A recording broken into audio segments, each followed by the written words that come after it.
Assalamualaikum warahmatullahi wabarakatuh. Perkenalkan, nama saya Neng Ira Febrianti, nomor absen 22 dari kelompok 2 sejarah. Di sini saya akan mempresentasikan latar belakang Perang Padri. Apa sih Perang Padri itu? Secara singkat, Perang Padri adalah pertempuran yang berlangsung di Sumatera Barat, tepatnya di Kerajaan Pagaruyung pada tahun 1803 sampai 1838, antara kaum Padri, kaum adat, dan penjajah Belanda. Tokoh Perang Padri yang terkenal bernama Tuanku Imam Bonjol. Tokoh lain yang juga ikut terlibat seperti Tuanku Nanrence, Tuanku Pasaman, Tuanku Tao, dan Tuanku Tambisai. Perang Padri merupakan salah satu perang fenomenal yang berlangsung jauh sebelum kemerdekaan Indonesia. Nah, berikut adalah rangkuman singkat pertempuran Perang Padri. Awalnya, Perang Padri merupakan perang agama antara kaum adat dan ulama. Namun, pada perkembangan selanjutnya terjadi perlawanan bersama kaum ulama dan kaum adat melawan penjajah Belanda. Kaum ulama atau kaum Padri mengisyaratkan kepada kaum adat untuk meninggalkan beberapa kebiasaan yang bertentangan dengan ajaran Islam seperti perjudian, sabung ayam, mabuk-mabukan, dan lain-lain. Akibat masalah tersebut akhirnya dilakukan sebuah perundingan antara kedua kaum tersebut. Namun, perundingan untuk menyelesaikan masalah ini menemui jalan buntu. Akhirnya, perang pun tidak dapat dihindarkan. Latar belakang Perang Padri diawali dengan kepulangan 3 orang haji dari Mekah pada tahun 1803. Ketiga tokoh tersebut bernama Haji Miskin, Haji Piobang, dan Haji Sumanik. Setelah pulang dari ibadah haji, ketiga tokoh ini berkeinginan untuk memperbaiki syariat Islam yang belum sempurna dijalankan oleh masyarakat Kerajaan Minangkabau. Keinginan ketiga tokoh ini kemudian didukung oleh Tuanku Nanrence beserta ulama lain di Minangkabau dalam kelompok bernama Harimau Nan Salapan. Keinginan tersebut selanjutnya direalisasikan dengan mengajak Yang di-Pertuan Pagaruyung Sultan Arifin Muningsyah beserta kaum adat untuk menghapuskan kebiasaan buruk yang bertentangan dengan agama melalui sebuah perundingan. Tapi perundingan gagal sehingga terjadi pergolakan di Kerajaan Pagaruyung. Assalamualaikum warahmatullahi wabarakatuh. Di sini saya Rahmat Agung Januari dari kelas 11 IPA 7 kelompok 2. Di sini saya akan menjelaskan proses terjadinya Perang Padri. Latar belakang Perang Padri.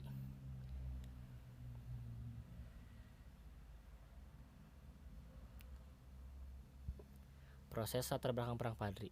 Sejarah atau latar belakang Perang Padri dimulai pada tahun 1803 ketika 3 orang Minangkabau pulang dari Makkah usai menjalankan ibadah haji di Tanah Suci.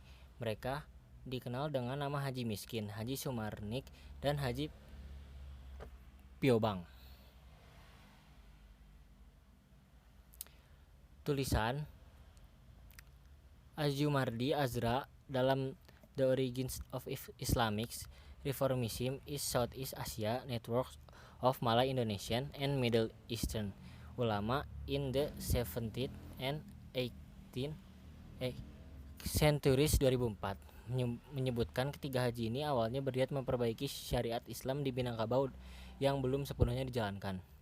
Seorang ulama bernama Tuanku Nanrence tertarik untuk ikut andil dan mendukung niat ketiga haji yang baru saja pulang dari Tanah Suci itu. Akhirnya Tuanku Nanrence bergabung dan mengajak orang-orang lain untuk turut serta. Mereka bergabung dalam kelompok bernama Harimau Nan Salapan.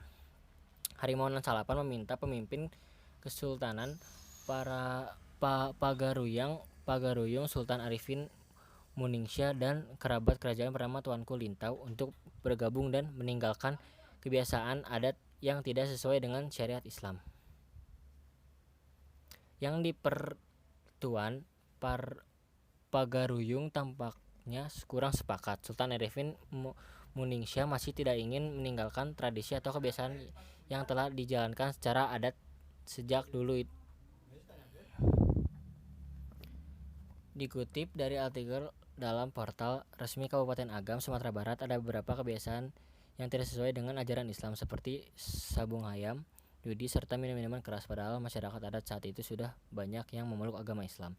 Kebiasaan ini sebenarnya tidak sesuai dengan mayoritas masyarakat kaum adat yang beragama Islam. Menanggapi ini, kaum padri atau sekelompok agamis terpaksa menggunakan cara keras untuk bisa mengubah kebiasaan itu sekaligus dengan misi melaksanakan amar ma'ruf nahi mungkar. Kronologi dan tokoh perang padri.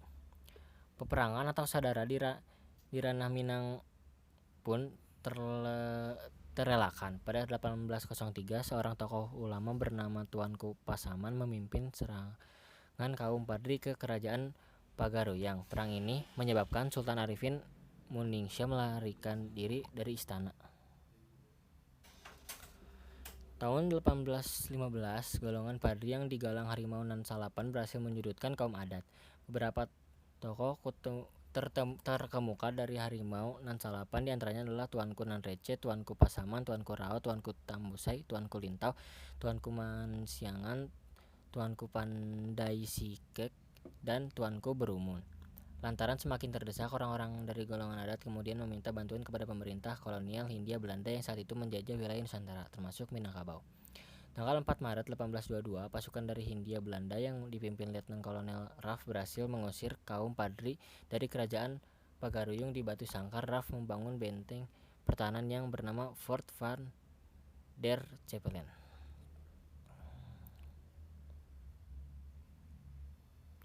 Tepat 10 Juni 1822, pasukan Raff yang bergerak dihadang oleh laskar kaum padri. Namun Belanda berhasil melanjutkan perjalanannya ke Luhak Agam. Pertemuan di daerah Baso terjadi pada 14 Agustus 1822. Kapten Jovinet dari pihak Belanda mengalami luka berat dan akhirnya wafat pada tanggal 5 September 1822. Sekian dari saya. Wassalamualaikum warahmatullahi wabarakatuh. Ya, di sini saya Reha Monarasi akan menjelaskan tentang proses perang. Pada 1823, pada tanggal 13 April, Raff kembali menyerang ke daerah Lintau, markas pertahanan Padri. Pertempuran itu sangat sengit sehingga pihak Belanda mundur pada 16 April. Pada 1825, Raff meminta Sultan Arifin Muningsih datang ke kerajaan Pagaruyung. Tapi, pada 1825, sang Sultan wafat. Pada bulan November, Belanda mengajukan gencatan senjata sembari meracik strategi licik berupa perjanjian masang. Saat masa gencatan inilah Tuanku Imam Bonjol mencoba mengajak kaum adat untuk bersatu melawan Belanda. Akhirnya, kaum padri dan kaum adat bersatu dan menghasilkan perwujudan konsensus, yakni adat Basandi Syarak, Syarak Basandi Kitabullah. Strategi kaum padri. Kekalahan padri oleh Belanda membuat padri mengatur kembali strategi mereka dengan mengevaluasi perjuangan yang mereka lakukan. Kaum padri mengusir serangan ke Luhak Agam dan Tanjung Alam. Kemudian padri berhasil di Baso. Kapten Belanda sangat begitu terluka, bahkan sampai wafat. Di bawah kepemimpinan Tuanku Nan Receh, padri berhasil mendorong Belanda kembali ke Batu Sangkar. Lalu di antaranya strategi kaum padri yang lainnya adalah perang gerilya. Perang gerilya merupakan perlawanan perang yang dilaksanakan secara berpindah-pindah, bersembunyi-sembunyi, penuh sabotase, namun fokus dan efektif. Namun pada akhirnya kaum padri dikalahkan Belanda karena Belanda meminta bantuan pada pasukan Batavia. Assalamualaikum warahmatullahi wabarakatuh. Saya Jen Michelle Salsabila dari kelas 11 ke-7. Di sini saya akan menjelaskan mengenai perang Padri, khususnya yaitu strategi perang Padri yang dilakukan oleh Belanda.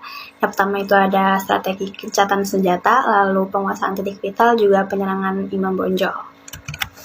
Yang pertama ada gencatan senjata, jadi cara lain yang dilakukan oleh Belanda untuk menyerang kaum Padri adalah dengan perundingan.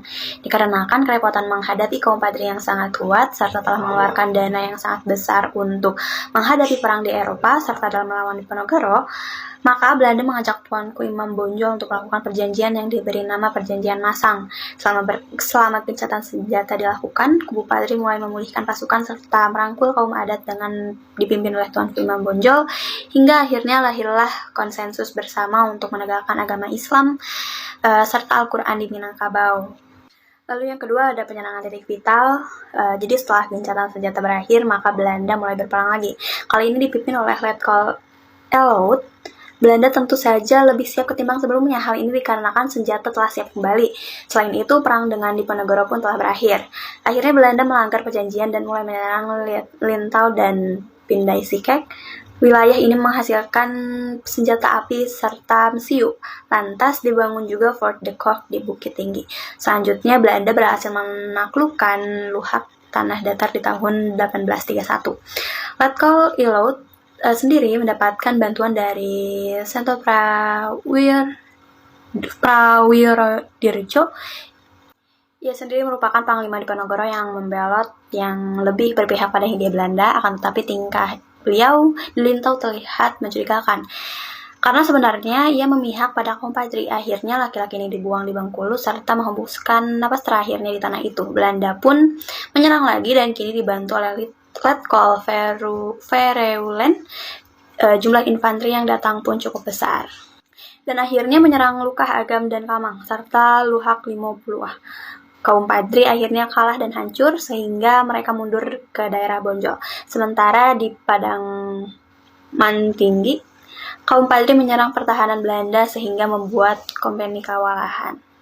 Yang terakhir ada penyerangan Membonjol. Jadi perang Padri bertahan terlalu lama sehingga para petinggi Belanda pun mulai jenuh dengan keadaan ini. Akhirnya mereka pun memutuskan solusi untuk menyerang benteng Bonjol. Namun serangan yang terjadi di tahun 1833 ini gagal karena taktik gerilya kaum Padri. Di tahun 1835 serangan yang lebih besar diarahkan pada Bonjol. Benteng Bonjol dikepung sampai jatuh di tanggal 16 Agustus 1837. Meski begitu, Tuanku Imam Bonjol selamat dari kepungan. Aliansi dari kaum Padri dan kaum adat mulai melemah dan lelah. Mereka terus-menerus bersembunyi dan berlari. Tuanku Imam Bonjol pun berusaha untuk mengkonsolidasi pasukan Sumatera Barat, hingga pada akhirnya Tuanku Imam Bonjol harus menyerah ke tangan Belanda. Beliau ditangkap serta dibuang ke berbagai tempat, mulai di Cianjur, Ambon, dan yang terakhir di Minahasa. Pengasingan ini dilakukan secara bertahap dan berpindah-pindah. Beliau pun menghembuskan napas terakhirnya di tempat pengasingannya, tepat pada tanggal 8 November 1864. Akhir dari Perang Padri. Setelah Perang Jawa berakhir pada 1830 dari ditangkapnya Pangeran Diponegoro dengan siasat licik, Belanda kembali memusatkan fokus ke Minangkabau. Pasukan kolonial membangun benteng di Bukit Tinggi bernama Fort de Kock. Pada 11 Januari 1833, pertahanan Belanda diserang oleh pasukan gabungan kaum Padri dan kaum adat. Menjadi hal tersebut, Belanda berdalih bahwa kedatangan mereka hanya untuk berdagang dan menjaga keamanan dengan rakyat Minangkabau. Lagi-lagi Belanda menerapkan siasat licik yang berujung pada penangkapan Tuanku Imam Bonjol pada 1837 yang kemudian diasingkan ke Cianjur, Ambon, lalu ke Minahasa hingga wafat di sana. Perang kembali berkobar. Kali ini Belanda lebih unggul dan pada tahun 1837 berhasil menembus pertahanan terakhir rakyat Minangkabau di Dalu-Dalu yang dipimpin oleh Tuanku Tambusai. Tuanku Tambusai dan beberapa pengikutnya yang selamat pergi ke Negeri Sembilan di semenanjung Malaya. Kehilangan banyak tokoh pemimpin, kekuatan Minangkabau pun melemah dan Belanda pun berkuasa setelah menangnya perang. Sekian dari kami, maaf bila ada kesalahan. Wassalamualaikum warahmatullahi wabarakatuh.